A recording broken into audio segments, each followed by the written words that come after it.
riguarda appunto Salvatore Elia. Salvatore Elia è un profilo che sicuramente il Palermo stava seguendo in queste ultime settimane e sembra ormai in procinto di arrivare a Palermo.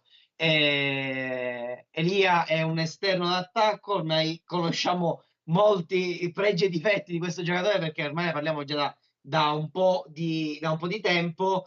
Il giocatore sembrerebbe prossimo alle visite con il Palermo, quindi veramente ormai è questione di giorni l'aggregazione di questo giocatore al Palermo. Ma come avete visto nella nostra grafica, si parla anche di altri nomi in entrata, come quelli già usciti negli scorsi giorni di Nedel Searu, di Sala e quello ultimo di Pierozzi. Tre nomi molto interessanti che naturalmente il Palermo sta seguendo per potenziare quella che è il suo reparto di difesa. L'ultimo di quelli che abbiamo elencato, ovvero Nicolò Pierozzi, negli scorsi giorni è stato dato anche in questo caso molto vicino al Palermo. È un giocatore molto interessante perché può ricoprire come Elia vari settori della fascia destra, ma sarebbe il profilo che il Palermo cercherebbe per potenziare il reparto dei terzini destri, così come Marco Sala, altro nome indicato nelle scorse giornate, potrebbe sostituire o integrare quel che c'è già in organico sulla fascia sinistra, nello specifico Maxime Giron e Roberto Crivello, che ricoprono il settore del terzino sinistro. Nel Searu, Jonathan Nel Searu, ne abbiamo parlato a più riprese, centrale nell'ultimo anno a Crotone. In questo caso queste trattative sono un po' in stand-by, anche e soprattutto in attesa del mercato in uscita. E qui apriamo una parentesi importante su quella che è stata l'ultima partita amichevole del Palermo, che è quella che ha scatenato un po' di polemiche e qualche commento preoccupato sui social. Parliamo di Pisa-Palermo terminata 5-0 in favore dei toscani e che ha preoccupato e diciamo non poco i tifosi del Palermo, ma ha preoccupato il giusto, potremmo dire così, anche Silvio Baldini, che in conferenza stampa ha in qualche maniera centrato quelle che sono state un po' le problematiche di questa partita, essenzialmente dicendo che la rosa che in questo momento è a disposizione è fatta anche di giocatori che non hanno ben chiaro quello che è il proprio futuro. Questo cosa significa? Significa che ci sono alcuni elementi che potrebbero essere in partenza, anche elementi che sembravano centrali nel progetto del Palermo, che potrebbero essere prossimi ad una cessione. In questo senso, molti indizi portano a qualcuno che fa parte della lista over 23 dei Rosanero, per lasciare naturalmente spazio eventualmente a nuovi acquisti. Sappiamo che ci sono tanti giocatori come per esempio Somma, Crivello e altri che negli ultimi mesi con Baldini non hanno trovato molto spazio. Qualcuno di questi ha avuto anche alcune offerte che in realtà risalgono a diversi giorni fa, come per esempio il caso di Somma ricercato da Boscaglia a Foggia. Questo però significa che il Palermo sta cercando di muoversi proprio in uscita per concedere a Baldini delle pedine importanti dal punto di vista dell'esperienza e contemporaneamente invece diciamo integrare questa rosa con elementi giovani.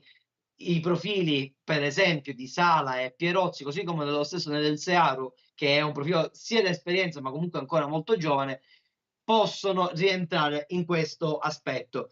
Naturalmente uno di questi esempi sicuramente è il caso di Mattia Felici. Mattia Felici era in prestito al Palermo fino alla fine del 2023, c'era un accordo per un prestito di un anno e mezzo con il Lecce.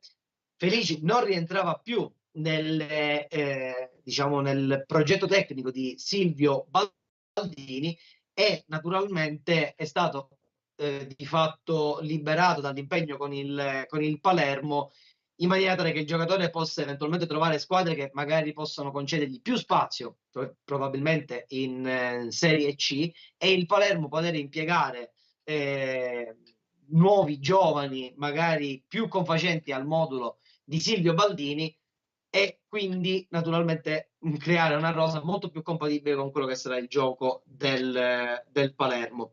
Leggiamo subito qualche messaggio che ci arriva dalla nostra diretta Facebook. Intanto Alex Iatrescu ci chiede notizie sul Messina, stiamo per arrivare proprio sui giallorossi, quindi resta collegato che arriveranno anche notizie sui giallorossi. Poi Calogero Marchese, diciamo che in un messaggio non stima particolarmente la posizione di Crivello.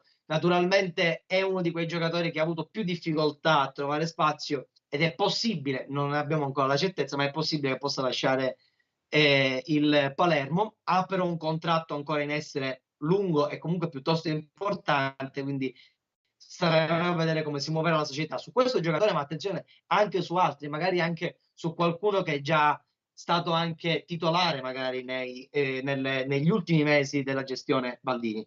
Vincenzo Barone, ciao Aldo, ci sono trattative in corso per le cessioni, a mio avviso De Rossi e Luperini andranno via. La questione Luperini certamente è quella che in uscita tiene banco più di tanti altri. Luperini è un giocatore fortemente cercato da diverse squadre di Serie B, una su tutte il Perugia, anche in virtù del suo contratto di scadenza 2023. In questo momento possiamo dire che Luperini è un giocatore importante per Silvio Baldini, quindi se mai si valutasse una cessione si dovrebbe trovare un profilo adatto per sostituire questo giocatore. Il mercato, sappiamo, sarà aperto fino al 1° di settembre, 31 agosto, 1° di settembre, quindi certamente ancora c'è tanto tempo, ma il Palermo naturalmente quando farà un'uscita la farà anche nel momento in cui avrà, soprattutto per questi calciatori importanti, un'alternativa valida per poterli sostituire. E sempre Vincenzo Barone ci dice: è il mercato più anonimo nella storia del Palermo Calcio, neanche nomi escono su internet. Beh, da questo punto di vista possiamo dire che comunque è un mercato che è fortemente influenzato da quelle che sono la situazione delle società negli ultimi 2 anni post-Covid, che certamente anche per società appena arrivate come magari il City Football Group, ma soprattutto che coinvolge in generale le categorie professionistiche, sicuramente questo tipo di problematiche ha delle ripercussioni anche sul calciomercato, tanti prestiti, tante soluzioni alternative a un acquisto a titolo definitivo, quindi non ci si dovrebbe stupire se per esempio si faranno, parlando in generale in Serie B, sicuramente molte trattative che si chiuderanno in prestito.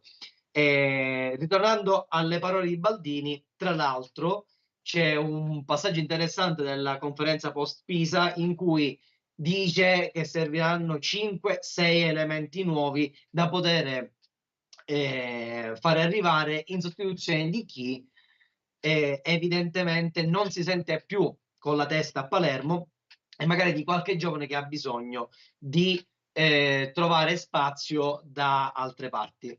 Un esempio potrebbe essere potrebbero essere quelli di Doda e Silipo, che hanno ancora dei contratti importanti con il Palermo, ma che magari potrebbero avere un po' più di difficoltà a trovare spazio. Queste sono tutte valutazioni che in questo momento il Palermo sta assolutamente facendo, e nei prossimi giorni è verosimile che qualcosa in più sapremo dal punto di vista del mercato in uscita. Torniamo invece al calciomercato più in senso stretto, con alcuni nomi, perché ci chiedevano prima notizie sul Messina, e proprio sul Messina adesso ci concentriamo, perché come dicevamo è partito da qualche giorno il ritiro per Cascia, per il Messina, con diversi giocatori che sono partiti per questo ritiro. Molti facevano parte già del gruppo che lo scorso anno ha raggiunto la salvezza nel campionato di Serie C, ma contemporaneamente sono stati aggregati alcuni giovani anche molto interessanti per integrare questa rosa. Questo perché naturalmente nel progetto del DS Marcello Pitino, ma della società in toto, c'è quello di ringiovanire la rosa. E proprio in quest'ottica oggi sono usciti alcuni nomi che sarebbero in uscita o potrebbero essere in uscita da Messina proprio in virtù di un ringiovanimento nel progetto della rosa giallo-rossa.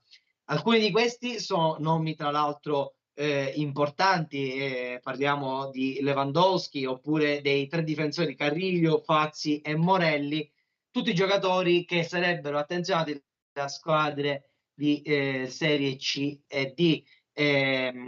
Parliamo di Lewandowski che avrebbe un interessamento del Gubbio, Carrillo, Fazzi e Morelli invece avrebbero su di loro l'interesse di Novara, Foggia e Ancona, senza dimenticare naturalmente il nome di Federico Piovaccari. Piovaccari, bomber del girone di ritorno del Messina, è stato certamente uno degli uomini cardine della salvezza raggiunta dai peloritani.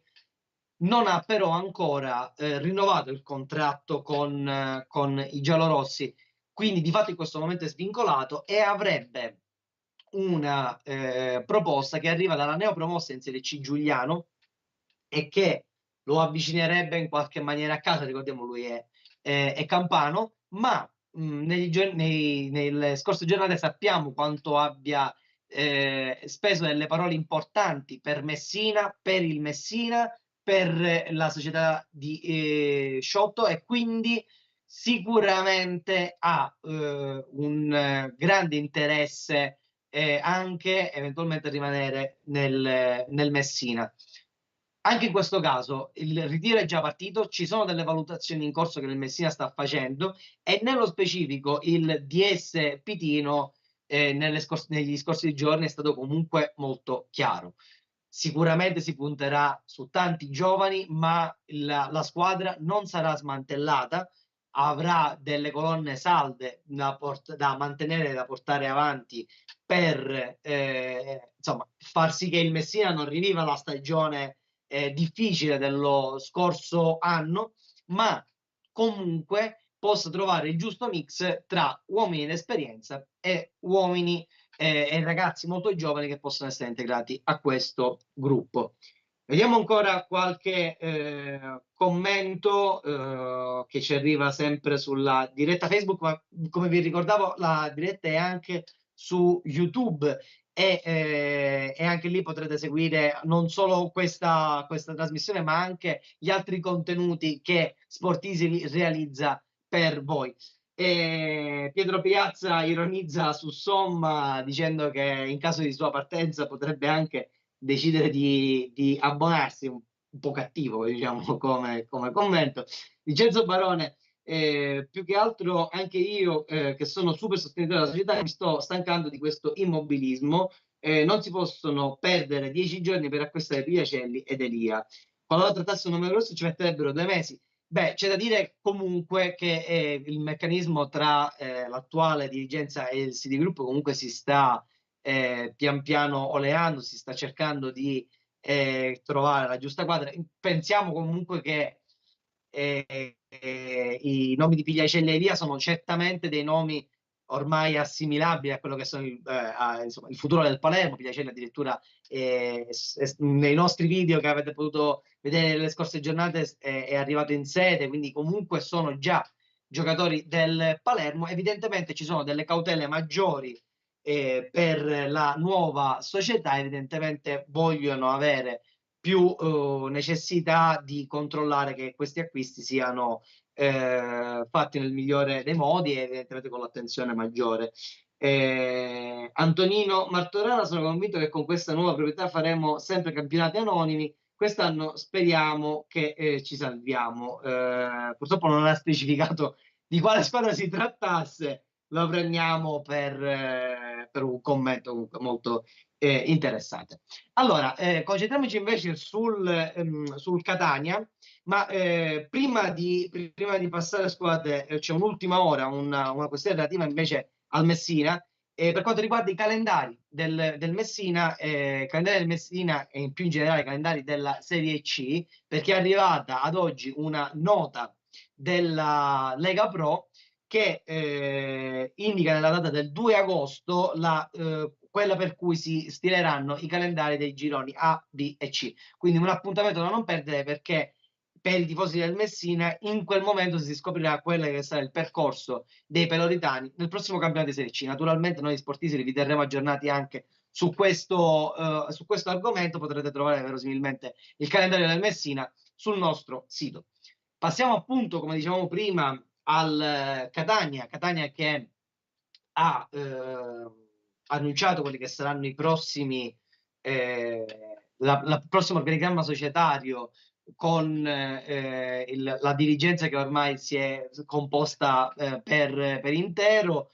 Nello specifico Antonello Laneri sarà il direttore sportivo, e proprio Laneri ha rilasciato oggi un'intervista alla Sicilia, in cui tra le tante cose parlava appunto di quella che sarà la scelta del prossimo allenatore, ma anche e soprattutto quelle che saranno la scelta del Catania su possibili ex bandiere del Catania stesso che potrebbero ritornare in società. La scelta ormai lo ripetiamo da più giorni, dovrebbe concentrarsi su tre nomi: Modica, De Sanso, e per quanto riguarda poi il terzo nome è quello di Raciti, che ha già lavorato con la Neri a Siracusa. Ormai sembrerebbe veramente questione di giorni la scelta, anche perché il Catania dovrà cominciare a valutare quelli che saranno i prossimi movimenti che dovrà fare, anche e soprattutto in chiave mercato. Come vedete nella nostra grafica, sono tre i nomi di bandiere, potremmo dire così, che potrebbero rientrare in società, su tutti i nomi di Lodi, Russotto e Rosaia, che tra l'altro quest'ultimo nelle scorse giornate ha più volte lasciato intendere che avrebbe voglia di tornare a discutere anche con questa società per tornare a riportare il Catania nel calcio che conta. Sempre la Neri, da questo punto di vista, proprio su questi nomi si è speso, dicendo che si stanno facendo tutte le valutazioni del caso, ma che contemporaneamente si deve tener conto che la Serie D è fatta non solo di calciatori che vengono dal professionismo, ma uomini che conoscano bene la categoria, e quindi anche in questo caso l'importante sarebbe quello di creare il giusto mix tra uomini di categoria e diciamo uomini di punta, su cui poi eventualmente creare un gruppo solido che possa avere diciamo anche delle possibilità anche nel calcio professionistico, nel momento in cui il Catania possa ottenere un'eventuale promozione in Serie C. Tra questi nomi che si sono fatti per il Catania negli scorsi giorni, ma anche nelle ultime ore, è venuto fuori quello di un ex giocatore del Palermo, palermitano tra l'altro, che corrisponde al nome di Andrea Saraniti. Saraniti, ricordiamo, l'anno scorso è stato protagonista di una buona stagione nelle file del Taranto, e avrebbe ricevuto alcune offerte da squadre siciliane, appunto il Catania, ma anche, sembrerebbe, dal Trapani, che riparte anche quest'anno dal campionato di Serie D. La verità sembrerebbe che Saraniti in questo momento, anche per questioni, per motivi personali, potrebbe decidere di rimanere a Taranto, che ricordiamo in questo momento di disputa del campionato di Serie C, ma chissà che non possa eventualmente valutare l'ipotesi e la possibilità, insomma, di ritornare nel calcio siciliano, e eventualmente accettare la proposta di qualche siciliana che viene dalla Serie D. Sappiamo appunto che il Catania potrebbe avere fatto un sondaggio, anzi ha fatto un sondaggio per il giocatore, c'era questo interessamento del Trapani. Al momento si dovrebbe lasciare il mondo come si trova, quindi con Saraniti che rimane a Taranto, ma questo è un nome che eventualmente nelle prossime settimane si potrebbe valutare. Prima di lasciarci, vi leggiamo qualche altro commento che arriva appunto dalla diretta Facebook. Intanto c'è una breaking news che ci segnalano dalla regia, ringraziamo Francesco Cammuca dalla regia, ci segnalano l'acquisto di Gabriele Berto dall'Atalanta, che va a rinforzare quindi il parco difensivo del Messina, protezione appunto del campionato dell'Atalanta, un profilo molto giovane che diciamo prosegue sulla linea dei peloritani che vorrebbero ringiovanire la rosa. Non ci sono altri commenti, quindi chiudiamo qui questo sesto appuntamento con Pillole di Sessa. Vi rimandiamo ai prossimi appuntamenti, che sarà naturalmente martedì prossimo, sempre alle 18. Arriva una breaking news, scusate, il Sfuma Giacomo Modica, il tecnico, va alla Vibonese, ha firmato per la Vibonese, quindi proprio un'ultimissima ora, quindi di fatto si tira fuori dalla corsa per l'eventuale panchina del Catania. A questo punto saremo veramente a vedere cosa ci riserverà il futuro della panchina rosso-azzurra. Stavolta è davvero tutto, non mi resta che ringraziarvi, vi ricordo di mettere un mi piace ai nostri canali social, da Facebook a YouTube fino a Instagram e Twitter, e di seguire il nostro sito www.sportisili.it. Vi saluto e ci vediamo alla prossima puntata.